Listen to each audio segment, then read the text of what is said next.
Oh,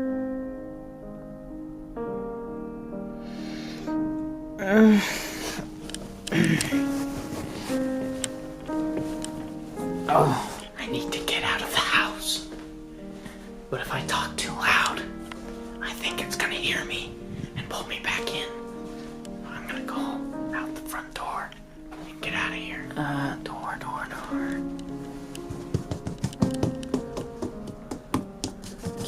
I can't find the door. No!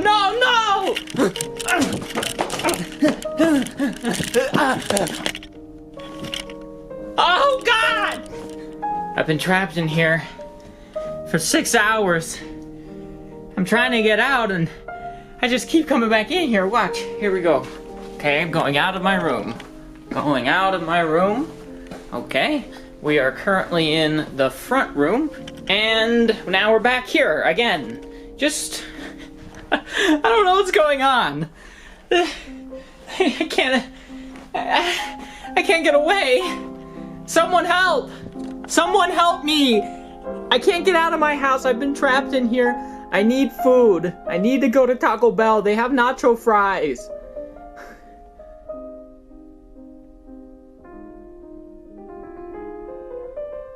So this is the directorial debut of Rebecca Hall, who at this point, I'm just not sure what talents she doesn't have. She's an incredibly gifted actor and a very strong writer and director. I guess the only thing you could say is a fault is her choice of roles. Mr. Holmes, you look rather unwell. Perhaps you would rather stay here and keep Millicent company. But this is a really strong movie. A movie that I think I respected and admired more than I liked, though. This is one that I can easily say is a good movie if somebody asks me about it, but I'm not sure if I can as easily recommend this one. This is a movie that does everything right, and yet somehow, I still felt a large disconnect with it. And I don't know if that's just a me thing or what, but I didn't really connect with this movie at all. I love the way it looks. I love it, the 4:3 black and white cinematography. It's gorgeous. The music is amazing. There's some great jazz music in this. Yes, it is a very complex friendship and it is deeply, but there's also this sort of undercurrent of something very potent and erotic, frankly. But it's quiet and it's not realized and it's suppressed and oppressed by the grander scheme of the world that they're living in. There's not room for that. There's not room for honesty. I think this one could have strong cases for Best Director, Best Leading Performance, and Best Supporting Performance. But there is something here that just did not work for me, and I'm not completely sure if it was a structural thing or if it was a character thing. I'm not sure right now. I'd have to think about it more, but right now I'm leaning towards it's a structural thing, because this is a short movie. It's just barely over 90 minutes. I think it's hour 34, and it feels like it could have been longer. I think this could have had more time to develop things, to develop the characters, to develop the circumstances, because when the third act low point comes in and everyone's sad, I didn't get a great sense of satisfaction from that. It doesn't feel like it actually builds to that. It seems like it just sort of happens. Mainly, this movie is about two people, Tessa Thompson and Ruth Negga, and they are just friends. That's sort of the general premise of this. One of them is married to a white man who is pretty racist, and one of them's married to a black man. And so they have very opposite lives, but they are similar in how they live, I guess. I mean, they're both fairly rich. They have good incomes for the most part. One lives in, lavish hotels. One lives in Harlem, but has like maids and such. So they come from similar circumstances, but they are completely polar opposites in terms of who they married and how they live their lives. One is more extroverted and the other is more introverted. But that kind of is where the characterization for me ends. I didn't really love how the characters were built in this or developed in this. There's not much that it seems to be saying with them either. It is like very obviously political and social with its message of race, with its message of, you know, some social constructs that need to be looked at. It has a potent messages in that regard, but the characters don't seem to have a big sway on the messages at all. I mean, they have some philosophical debates here and there about certain things. Tessa Thompson's husband wants their kids to know how horrible racism is, and she doesn't. So there's that. But other than that, it's like the characters are just kind of there. I don't know. And the structure is something that I think could have been worked on as well. Like I said, it's a 90-minute movie, and the first act feels like it's kind of rushed and truncated, and the second act feels like it goes on way too long, and then the third act also feels a little bit rushed and truncated. The third act low point doesn't feel like it's completely earned, and the ending also doesn't feel like it's completely earned. In fact, the ending was so jarring, I didn't really understand what happened or why it happened. And maybe that's the disconnect. I really don't know with this. This on paper, this is a movie that I should really like, and yet I came out of it feeling a little disinterested. So I'll probably give it a 7. Enjoyed it overall, but yeah, a little disinterested with it. If it sounds interesting, you might like it. Again, the black and white cinematography is great, 4:3 aspect ratio, performances, direction, music, that's all top notch. It's just didn't click. In relation to creating a sort of suspense within a house out of objects and playing out narrative beats on things rather than people sometimes, which I think I took that inspiration from Hitchcock, frankly. So day 5 of my Sundance experience has come to a close with a movie called 8 for Silver, which is a monster movie. To put it very bluntly, this is a werewolf movie, and I did not like this one. This is another one that thoroughly disappointed me.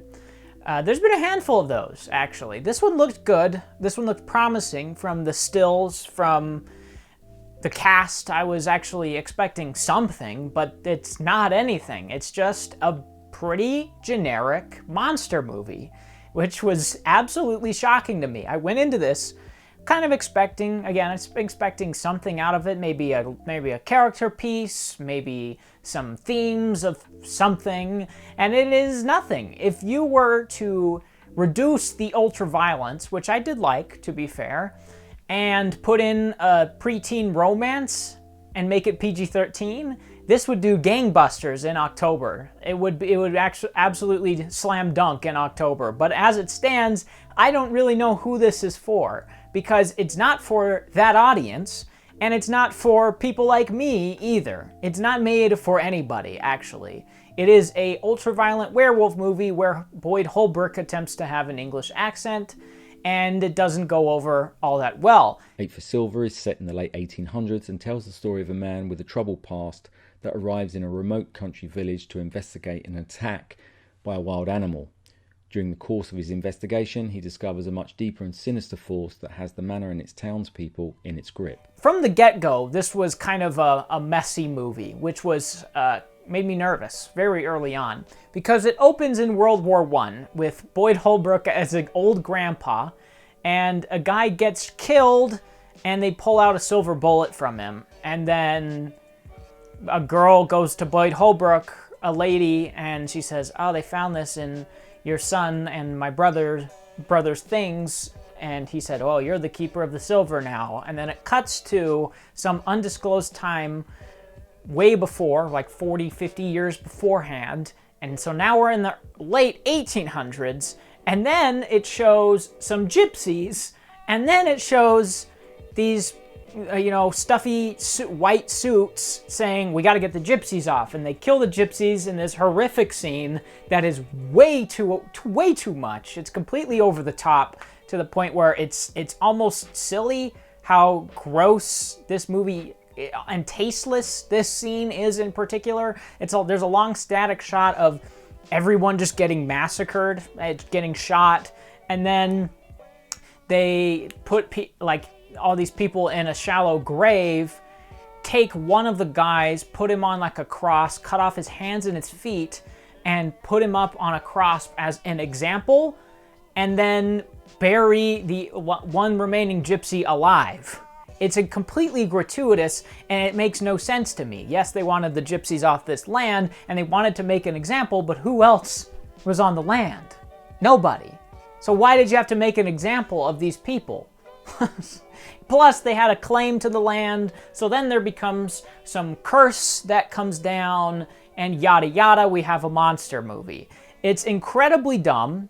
A lot of the things that happen in it happen because the script didn't know how to get the ball rolling, and so it just kind of throws something in there and hopes you don't think about it. There's a bunch of moments like that. For example, these kids all start having a nightmare about the scarecrow gypsy guy. And so for no reason, they all go to the scarecrow gypsy man. And for no reason, they dig up these teeth that have silver in them that was buried with that last gypsy woman. And one of them, for no reason, puts them in, and for no reason becomes a werewolf, but not, bites another kid who actually becomes a werewolf, and then, for no reason, he takes the kid, I imagine, this isn't shown, takes the teeth out, puts them back, and goes about his life again, and completely forgets that happened, very conveniently to the story. And then that kid gets killed by the werewolf. So there's a lot of moments like that where there is very little logic behind what's happening, and even less so for the characters. It seems like at every possible point these characters make the dumbest decisions that they could. There's a point very late in the movie when Boyd Holbrook sees the laundry line out in front of the house he's staying at, and a couple of the clothes are on the ground with blood on them, and so he goes to say, is anybody missing? Because, we might have a werewolf crawling about, and they say no, and the maid is mysteriously out of the room, and so he says, where's the maid? And for no reason, at that moment, the owner of the house, the guy that was the one that ordered the hit on the gypsies, says, you need to get out of this house. I know you're trying to help, but you need to get out of the house. And so they have this argument, and Boyd Holbrook immediately forgets that his whole purpose in confronting this man was to find out if there was a werewolf in the house. And of course, the maid is a werewolf. She becomes a werewolf and wreaks havoc inside the house, which could have been stopped if Boyd Holbrook just continued his mission to find the maid. It's a legend that's been told many times in cinema history and has been a metaphor for everything from religious persecution to teenage angst. My approach was a period retelling that starts with an event during the First World War and then goes back 35 years to tackle the reimagined and updated version of the werewolf curse. Another big thing that really irritated me, especially early on, is the jump scares. Why do we keep doing this? Why do we keep going through these false scares? At one point, a girl has a nightmare inside of a nightmare, and both nightmares end with a jump scare and a loud music sting. It was the most obnoxious thing in this movie. And near the end, they kind of reduce it because near the beginning, there is no werewolves, so there's no tension, there's no anything scary happening, so they have to put in jump scares, I guess they felt like, even though they didn't. And so it's like very ham-fisted at the beginning. There's like 15 jump scares, one after another, and then near the end it's just ultra violence. Boyd Holbrook is the closest person to having any kind of development, and it is capped at, I am going to help these kids because I feel like I should be a father to them because I lost my wife and kid. And that's it. Everybody else is pretty much non-existent or a stereotype. You get the bad businessman as the dad of this family. You get the kind of timid wife. You get the two kids who are the two kids. And then that's it. It's just a complete mess. And at the end, it absolutely falls off the rails, if that's possible, because the whole movie was falling off the rails, but the ending just like sharp turns into complete stupidity. And I don't want to spoil it too much, but let's just say there's a moment where something happens where something imitates someone else's voice, which was never been able to happen the rest of the movie, just so that something could get in somewhere. That's what kind of movie we're dealing with. I give it a 3. I really dislike this movie. I know I haven't said anything positive, but I will say that it looks good. It looks very, very good. It's shot really well. I like Boyd Holbrook. They kind of tried with him. The ultraviolence was fun at times, if not horrific. And even when it is just disgusting, it's still kind of fun. I love a gory movie. And so I would have been a sucker for this if it wasn't like the worst script possible. So yeah, 3. Back at you tomorrow.